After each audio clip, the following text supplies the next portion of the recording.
ಮಗ ಮಗ ನಂಗೊಂದು ಡೌಟ್ ಕಣ. ಏನು? ಗೂಗಲ್ ಪೇ ಮೆಸೇಜ್ ಮಾಡಿದ್ರೆ ಪಾಸ್ಬುಕ್ ಅಲ್ಲಿ ಎಂಟ್ರಿ ಆಗುತ್ತಾ? ಇಂಥದೊಂದು ಮ್ಯಾಟ್ರಿ ನನಗೆ ಗೊತ್ತಿಲ್ವಲ್ಲ ಮಗ. ಅಯ್ಯೋ, ನಾನ್ ಬೇರೆ ಸಿಕ್ ಹುಡುಗರಿಗೆಲ್ಲ PhonePe Google Pay message ಮಾಡ್ಬಿಟ್ಟಿದ್ದೀನಲ್ಲಪ್ಪ. ಇವತ್ ನೀವು ತೋಪ ಕಾಣಿಸಲ್ಲ ಗೊಡ್ಡು. ನಿನ್ ಕಾಣಿಸಲ್ಲ ಬೇಡ ನೋಡು, ಸರಿ ಇರಲ್ಲ. ಏನ್ ಹೊಡೆದಾಟನಾ? ಇಲ್ಲ ಅಣ್ಣ, ನಮ್ಮ ಅಮ್ಮ ಜಿಮ್ ಮುಗಿಸ್ಕೊಂಡು ಕೊತ್ತಂಬರಿ ಸೊಪ್ಪು ತರ ಕೇಳವ್ರೆ. ನಾನು ಹೋಗ್ಬೇಕು ಮನೆಗೆ. ಅದಕ್ಕೆ ನಾಳೆ 6 ಗಂಟೆಗೆ. ನಾಳೆ ನಾನು ಫ್ರೀ ಇಲ್ಲಪ್ಪ, ನಮ್ಮ ಹುಡುಗಿನ ಮೀಟ್ ಮಾಡಕ್ ಹೋಗ್ತಾ ಇದ್ದೀನಿ. ನಾಡಿದ್ದು ಓಕೆನಾ ನಿಮ್ಗೆ? ನಾಡಿದ್ದು ನಾನು ನಮ್ಮ ಹುಡುಗಿ ಮೀಟ್ ಮಾಡಕ್ ಹೋಗ್ತಾ ಇದ್ದೀನಿ.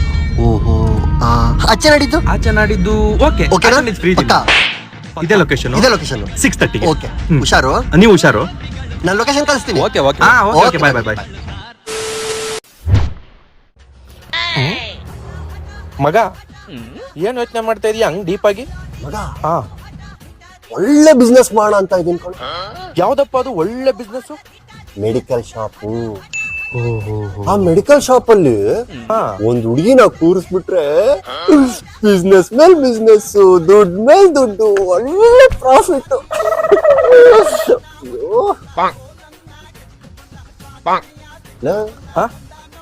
ಏನ್ ಮೆಡಿಕಲ್ ಶಾಪ್ ಕಟ್ಟಕ್ ಜಾಗ ಹುಡುಕ್ತಾ ಇದೀಯಾ?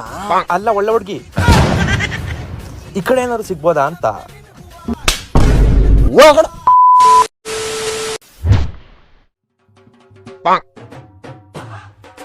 ಅಣ್ಣ, ಒಂದ್ ಸೇರ್ ಸೌತೆ ಹಣ್ಣು ಕೊಡಿ. ಗುರು, ಅದ್ ಸೌತೆ ಹಣ್ಣಲ್ಲ, ಸೌತೆಕಾಯಿ. ನೀನ್ ಹಣ್ಣಿನ ಅಂಗಡಿಯಲ್ಲಿ ಏನ್ ಸೌತೆಕಾಯಿ ಕೀಳಾಕಿದ್ಯಾ? ಹಣ್ಣು ಇಡೋದ್ ಬಿಟ್ಟು ಕಾಯಿ ಇಟ್ಟವನು. Emotional damage.